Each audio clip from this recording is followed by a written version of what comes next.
자, 고린도후서 1장 10절, 1장 10절로 14절까지 짧게 교독하겠습니다. 그가 이같이 큰 사망에서 우리를 건지셨고 또 건지실 것이며 이후에도 건지시기를 그에게 바라노라. 너희도 우리를 위하여 간구함으로 도우라. 이는 우리가 많은 사람의 기도로 얻은 은사로 말미암아 많은 사람이 우리를 위하여 감사하게 하려 함이라. 우리가 세상에서 특별히 너희에 대하여 하나님의 거룩함과 진실함으로 행하되 육체의 지혜로 하지 아니하고 하나님의 은혜로 행함은 우리 양심이 증언하는 바니 이것이 우리의 자랑이라. 오직 너희가 읽고 아는 것 외에 우리가 다른 것을 쓰지 아니하노니 너희가 완전히 알기를 내가 바라는 것은 14절 다 같이요. 너희가 우리를 부분적으로 알았으나 우리 주 예수의 날에는 너희가 우리의 자랑이 되고 우리가 너희의 자랑이 되는 그것이라. 아멘. 계속해서 위로의 메시지를 지금 바울이 고린도 교회에 던지면서 결국은 하나님께서 우리로 하여금 9절에 보면요. 우리 자신이 사형 선고를 받은 줄 알았다. 당하는 고난과 환난과 슬픔이 내가 사형 선고를 받은 것 같았다. 무슨 말입니까? 살 힘이 없는 거죠. 살아갈 힘이 없는 겁니다. 인생에서 누구든지 인생을 살아가면서 누구든지 죽음에 직면하는, 실제로 죽는다는 말보다는 거의 죽을 것 같은 그런 상태에 직면하는 경우는 우리의 인생 속에 굉장히 많이 있습니다. 아마 여러분들이 여러분 각자의 삶을 돌아보면 그랬던 적이 많으실 거예요. 많지 않더라도 적어도 한 번 정도는 누구나 생명의 위협을 받는 것을 경험하게 되는데요.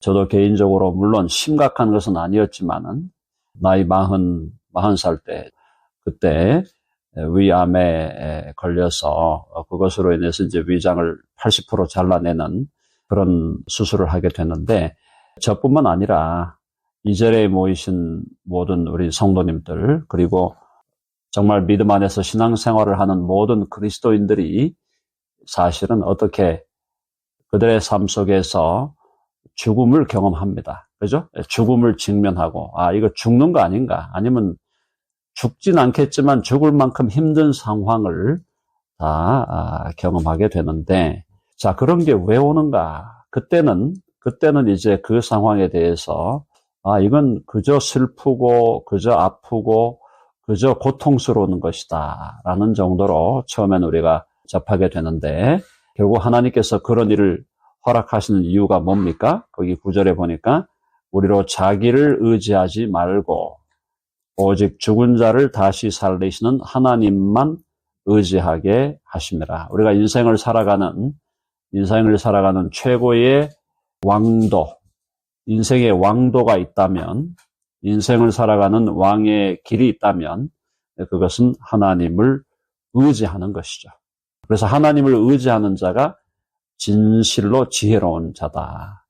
진정한 지혜가 뭐냐? 하나님을 의지하는 겁니다. 하나님을 의지한다는 말은 하나님께 맡긴다. 여러 가지 표현이 될 수 있죠. 하나님께 맡기고 하나님을 신뢰하고 또 하나님의 능력을 구하고 하나님께서 또 하나님의 공급하심을 또 의지하고 하나님의 우리 인생을 하나님이 풀어가심을 또 의지하고 꼬인 것 같은 인생의 실타래를 풀어가시는 하나님을 의지하는 겁니다.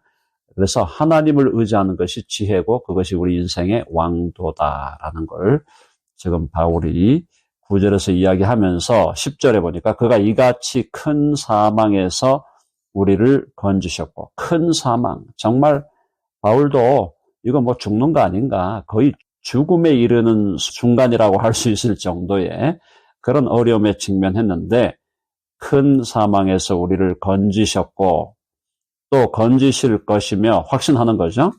이후에도 건지시기를 그에게 바라노라. 바란다는 것은 결국 기도하노라. 또 믿음과 소망과 사랑은 삼위일체거든요. 그러니까 함께 있는 거죠. 믿는다 이 말이에요. 그래서 하나님께서 바울의 삶을, 바울의 그 인생을 고난과 환난에서 슬픔에서 건져내신 것처럼 그의 미래도 하나님께서 책임지실 것이다 라는 걸 지금 고백하고 있는데, 이 고백이 바울만의 고백이 아니라 저와 여러분 모두의 고백이 되기를 간절히 바랍니다. 우리 모두의 고백이죠. 우리의 삶을 인도해 오셨고 앞으로도 인도해 가실 것이고, 또 우리가 이 땅을 떠나는 순간, 주님 우리를 부르시는 순간에 우리는 낙원으로 들어가 주님을 직접 대면하게 될 것이다 라는 거죠.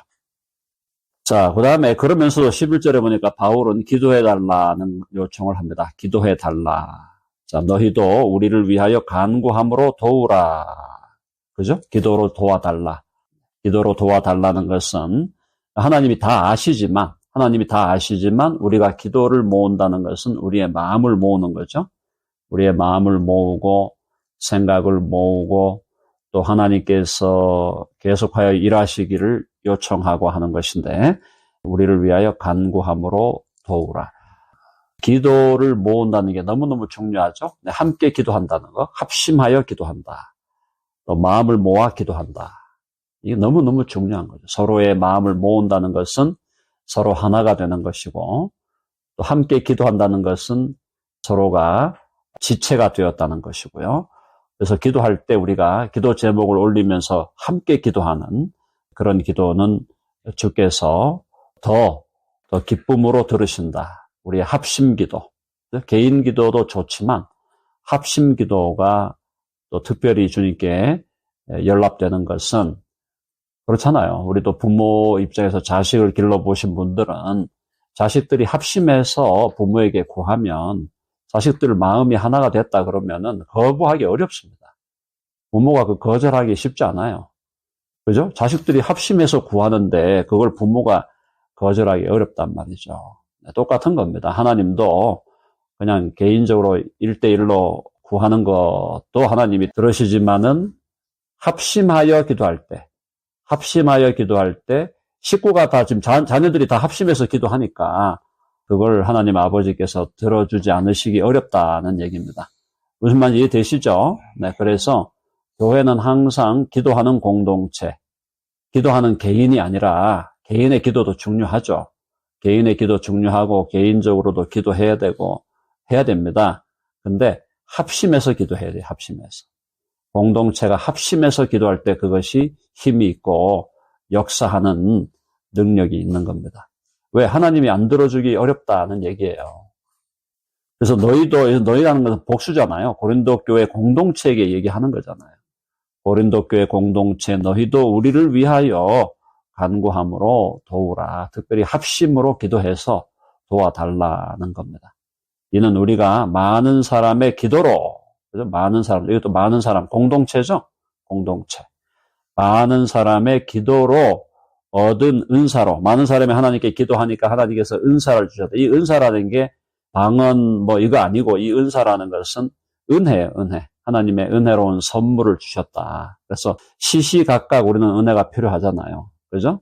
시시때때로 하나님의 은혜가 필요한 존재들인데, 바로 그 은혜로 말미암아 많은 사람이 우리를 위하여 감사하게 하려 함이라. 이 공동체 정신이죠. 많은 사람이 합심해서 기도하니까 그 사람들의 기도로 우리가 바울팀이 또 하나님의 은혜를 누리고, 그래서 고난을 이기고 슬픔을 이기고, 그러다 보니까 또 그 소식을 들은 많은 사람이 또 우리를 위하여 혹은 우리로 인하여 하나님께 감사하게 하려 함이라. 자, 기도가 충만하고 기도에 대한 응답이 충만하면 또 감사가 충만한 거예요.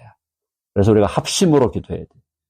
특별히 우리 지금 교회에 육신적인 어려움 가운데 있는 분들, 교우들 중에 현재적 어려움, 우리가 합심해서 기도해야 되겠고, 그래서 우리가 합심해서 서로를 위해서 기도할 때 하나님께서 기도에 응답해 주시고, 그걸로 인하여 우리에게 감사가 넘치게 하는 것이다.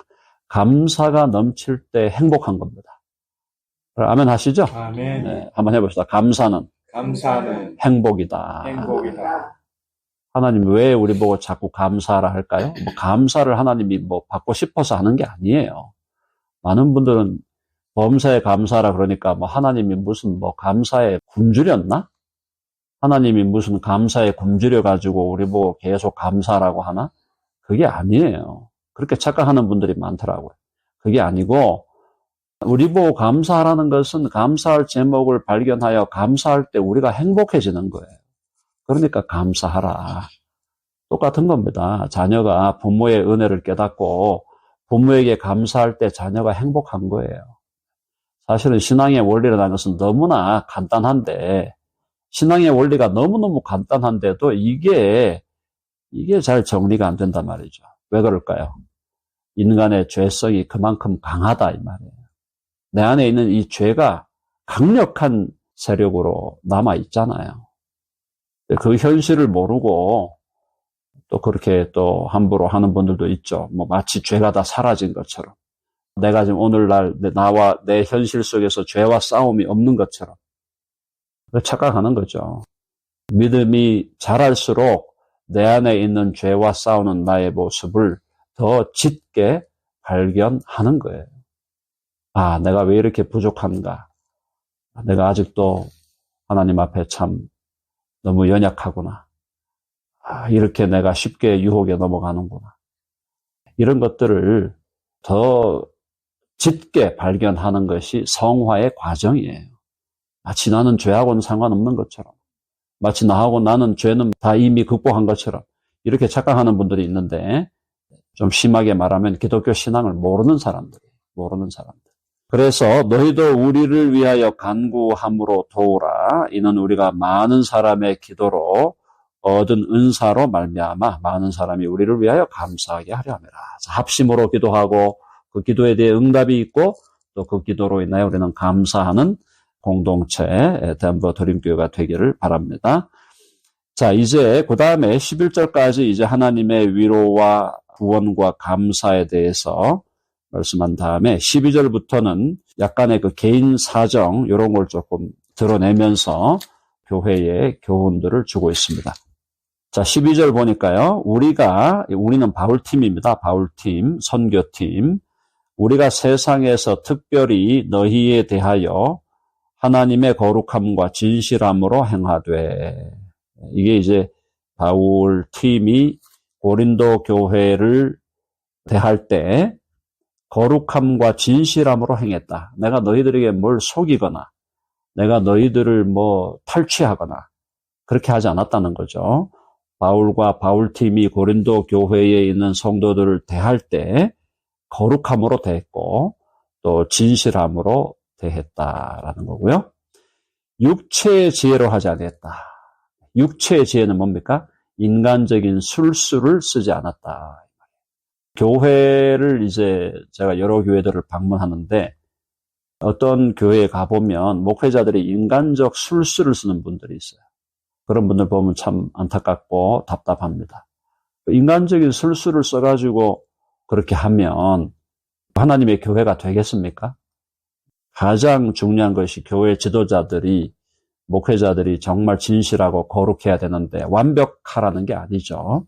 완벽하라는 게 아니라 우리가 정말 최선을 다해서 진실하고 거룩하게 행해야 됩니다. 특별히 교회의 우리 지도자라는 게 이제 교회의 사역자만 얘기하는 게 아니에요. 교회에서 집사님들도 마찬가지고 권사님들도 마찬가지고 다 지도자들. 오늘 여기 모인 분들은 다 지도자들이에요. 우리 교회에. 근데 그런 의미에서 우리가 정말 진실함과 거룩함으로 행해야 되고 육체의 지혜, 인간의 술수를 쓰면 안 됩니다. 그러면 교회가 망가지는 겁니다. 망가지는 거예요. 하나님의 은혜로 행했다. 그렇죠? 하나님의 은혜로 행했다는 것은 뭘 의미할까요? 서로에 대해서 관대함으로 행한다는 겁니다. 은혜라는 건 관대함이에요. 설령 서로를 향하여 마음에 안 드는 점이 있을 수 있겠죠. 그래도 그 마음에 안 드는 점이 있다고 그걸 가지고 마구 이렇게 하기보다는 끝까지 참아주면서 견뎌주면서 기다려주는 것. 그게 은혜죠. 은혜는. 그래서 교회가 은혜로 행했다. 관대함이죠. 관대함.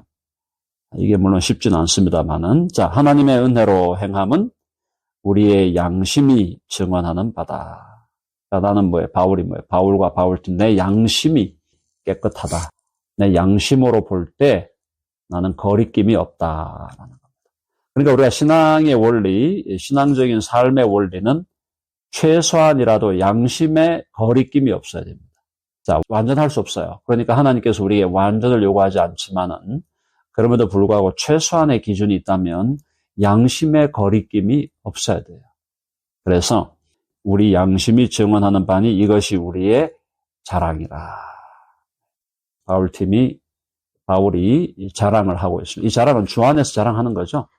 자기 실력으로 이렇게 하고 있다고 하지 않죠. 은혜로 하고 있다. 은혜로 진실하고 거룩하고 최선을 다해서 양심에 거리끼지 않도록 행하고 있다.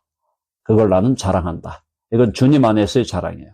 내가 그만큼 잘났다 이게 아니고 내가 잘났다 이게 아니고 주님의 은혜로 내가 그렇게 행하고 있음을 주님 앞에 감사한다라는 의미입니다. 이 자랑이라는 말을 교만한 바울의 교만이라고 또 엉뚱하게 해석하는 분들이 있는데 그거 아니죠. 바울이 교만해서 이런 얘기를 하는 게 아니에요.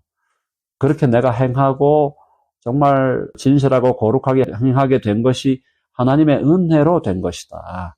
하나님의 은혜로 된 것이니까 그 공로는 하나님께 있다 이 말이에요. 그래서 그걸 자랑한다는 것은 그것을 하나님의 은혜로 고백한다 이 말이죠. 혹은 오늘날 말로 하면 하나님의 은혜임을 간증한다 그 말이지. 여기서 바울이 뭐 교만해가지고 자기를 막 드러내고 이거 아닙니다. 자, 그 다음에 그러면서도 고린도 교회가 조금 더 성숙하기를 바랍니다. 13절 읽어볼까요? 시작. 오직 너희가 읽고 아는 것 외에 우리가 다른 것을 쓰지 아니하노니 너희가 완전히 알기를 내가 바라는 것은. 자, 여기서 보니까 바울이 그동안 우리가 너희가 읽고 아는 것, 이건 뭐예요? 바울이 고린도 교회에다가 일단 1차 서신을 보냈고요. 1차 서신을 보내기 전에 또 바울이 고린도 교회에서 고린도 교회를 또 창립을 하고 개척을 하는 그런 과정을 거치면서 너희들이 읽은 바가 있고 아는 바가 있다. 이게 이제 복음에 대한 거죠. 너희들이 복음에 대하여 읽었고 복음에 대해서 아는 바가 있는데 그것 외에 우리가 다른 것을 쓰지 아니한다. 그 말은 뭐냐면 무슨 다른 복음이 있는 게 아니다. 복음은 영원히 동일합니다. 복음은 영원히 동일한 거예요. 바울이 1세기에 이방인을 위한 사도로 하나님 앞에 부름받아가지고 바울이 전했던 복음하고 오늘 우리가 21세기를 살아가면서 덴버 드림교회에 모여서 우리가 지금 듣고 전하는 복음하고는 절대로 똑같다 이 말이에요. 아멘 하시죠? 네. 다른 복음이 아니에요. 똑같은 복음이에요. 똑같은 복음. 2000년 동안 우리는 동일한 복음으로 그것은 그리스도의 십자가의 복음이고 그리스도의 보혈의 복음이고 그분의 부활과 그분이 우리를 구원하신다는 복음. 하나님께서 우리를 그리스도 안에서 하나님의 아들들과 딸로 하나님의 자녀로 삼아주시는 은혜로 우리를 죄 없다 하시고 의롭다 하시고 우리를 오직 은혜로 우리를 당신의 아들들과 딸들로 삼으신다는 복음. 우리를 여러 가지 부정적인 것으로부터 우리를 자유케 하고 해방시키신다는 복음. 그 복음이에요. 그 복음은 똑같은 복음이에요. 바울이 전한 복음과 우리가 지금 전하고 믿고 듣는 복음은 동일한 복음이다. 그러니까 바울이 여기서 고린도 교회에 대해서도 오직 너희가 읽고 아는 것 외에 우리가 다른 것을 쓰지 아니하노니 자, 너희가 완전히 알기를 내가 바란다. 그래서 완전하다는 것은 절대 perfection이 아니고 그래서 우리나라 말로 조금 약간 순화시키면 온전히 이렇게 하는 게 좋습니다. 그래서 너희가 온전히 알기를 내가 바라는 것은 온전하다는 것은 뭐냐면 perfection이라는 완전을 얘기하는 게 아니에요. 온전하다는 것은 성숙하다. 성숙하다. 자, 그래서 너희가 온전히 알기를 내가 바라는 것은 너희가 우리를 부분적으로 알았으나 자, 너희가 지금 꼭 알기를 바라는 이 말에 꼭 좀 알았으면 좋겠다. 이 말이죠. 현대어로 바꾸면 너희가 좀 꼭 좀 알았으면 좋겠는데 그게 뭐냐면 너희가 우리를 부분적으로 알았으나 지금 너희들이 우리를 아는 것은 부분적이다. 그거죠. 그러니까 지금 사실 이제 바울 팀도 고린도에 있는 게 아니잖아요. 그죠? 고린도에 있는 게 아니고 고린도 교회를 떠나 있잖아요. 그러니까 너희가 우리를 부분적으로 알았으나 우리 주 예수의 날, 이게 뭐죠? 어떤 날이죠? 재림의 날이죠. 네, 재림의 날. 재림의 날에는 너희가 우리의 자랑이 되고 우리가 너희의 자랑이 되는 그것이라. 재림할 때 서로가 서로에게 자랑이 된다. 그러니까 지금 바울팀의 입장에서 볼 때는 고린도 교회가 자랑이 되고 고린도 교회의 입장에서 볼 때는 바울팀이 자랑이 되는, 서로를 자랑하는. 제가 그 말씀 드렸죠? 당신의 존재 자체가 나의 자랑입니다. 한번 해볼까요? 당신의 존재 자체가 당신의 존재 자체가 나의, 우리의 우리의 자랑입니다. 자랑입니다. 그러니까 지금 부족하죠. 지금 현실에 부족한 점이 많아요. 지금도 자라야 될 지점들이 많고, 지금도 고쳐져야 될 것들이 많고, 지금도 더 개발돼야 될 부분들이 많아요. 그러나 주님의 때에, 주님이 재림하실 때 우리가 서로를 바라볼 때, 그때는 우리는 완전해지는 거거든. 맞죠? 주님 재림하실 때 우리는 완전해지니까 서로가 서로에 대해서 자랑인 거예요. 사실 이제 그것이 지금도 이미 우리는 서로를 자랑스럽게 바라본다는 거죠. 자랑스럽게. 아, 정말 여전히 지금 더 발전되고 더 성숙되어야 될 부분들이 있지만 지금 이 순간 우리 형제와 우리 자매의 저 모습이 얼마나 아름답고 얼마나 자랑스러운 모습인가. 시각이 달라진다는 거예요. 시각이. 자, 그래서 우리가 믿음 안에 자라고 복음 안에 우리가 자라면 우리 시각은 점점 어떻게 돼요? 점점점 긍정적이 되는 거예요. 긍정적이 되는 거예요. 왜? 그 사람을 어떻게 바라봐 주니까. 지금의 그 모습, 그 모습만 바라보는 게 아니니까. 그 모습, 연약한 모습, 여전히 부족한 모습만 바라보는 게 아니고 그것 자체도 오히려 주님 안에서 자랑하면서 이 사람이 주님 안에서 점점 더 성숙해 갈 것을 바라보고 이 사람이 나중에 주님 재림할 때 완전한 자로 드러날 것을 바라보기 때문이에요. 그러니까 여기 지금 우리가 모여서 함께 교제하고 교회를 이룰 때 우리들에게 다 연약함과 부족함이 있지만 그것이 끝이 아니잖아요. 그렇죠? 그게 끝이 아니에요. 우리는 지금 자라고 있고 성장하고 있고 성숙하고 있고 동시에 우리가 주님 오실 때 우리는 모두가 완전한 자로 드러날 것이기 때문에 그래서 우리는 다른 사람들을 향해서 볼 때 항상 긍정적인 마음으로 부족함이 없다는 것이 아니고 부족함이 있는 것을 우리가 모른다는 것이 아닙니다. 자, 우리가 어떤 형제와 자매를 바라볼 때 아, 저분이 이것이 부족하구나 그렇게 느낄 수 있는 거죠. 당연히. 그런데 그렇게 한다고 해서 그 평가가 부정적 평가로 일관되는 게 아니라 긍정적으로 보는 거예요. 큰 틀을 보니까 우리는. 그죠? 그래서 서로를 향하여 긍정적인 관점을 가지는 우리 믿음의 공동체가 되어야 된다. 그래서 너희가 우리를 부분적으로 알았으나 우리 주 예수의 날, 주님의 재림의 날에는 너희가 우리의 자랑이 되고 우리가 너희의 자랑이 되는 그것을 너희가 꼭 알았으면 좋겠다. 꼭 좀 알아라. 꼭 좀 기억해라. 그건 뭐냐? 지금 너희들이 우리들에 대해서도 부분적으로 알고 있고 사실 우리들도 너희들에 대해서 다 알 수 없는 거 아니겠냐. 부분적으로 알고 있지만 결국 주 예수의 재림하는 날에는 너희가 우리의 자랑이 되고 우리가 너희의 자랑, 우리가 서로에 대한 자랑이 될 것이고 서로를 존귀하게 바라볼 것인데 바로 그것을 알고 지금도 이미 이 현재의 삶 속에서도 서로를 더 긍정적으로 더 그 사람의 발전과 성숙의 과정을 관대하게 바라봐 주는 그런 마음으로 서로를 이해하며 그죠? 은혜의 삶을 살아가야 한다라는 걸 지금 바울이 우리들에게 권면하고 있습니다. 사랑하는 여러분, 우리 교회 안에도 믿음의 편차가 있어요. 어떤 분들은 믿음이 아직도 좀 많이 어린 분들이 있고 주님 안에서 겨우 이제 회복이 되어가는 분들이 있고 어떤 분들은 또 조금 복음의 믿음의 선진도 있고 섞여 있습니다. 섞여 있는데 이 상황에서 우리가 사람들을 대할 때 항상 긍정적인 자세, 또 그 사람이 앞으로 주님 안에서 정말 어떻게 아름답게 변할까, 그것을 기대하는 자세로 우리가 뭐 그동안 그렇게 잘해오고 있어요. 우리가 못하고 있던 얘기가 아니라 그렇게 하고 있는 그런 자세와 태도로 계속해서 우리 교회가 미래로 향하여 발전해 가야 될 줄로 믿습니다. 네. 그럼 아멘 하시죠? 네. 오늘 여기까지 일단 14절까지 하겠습니다.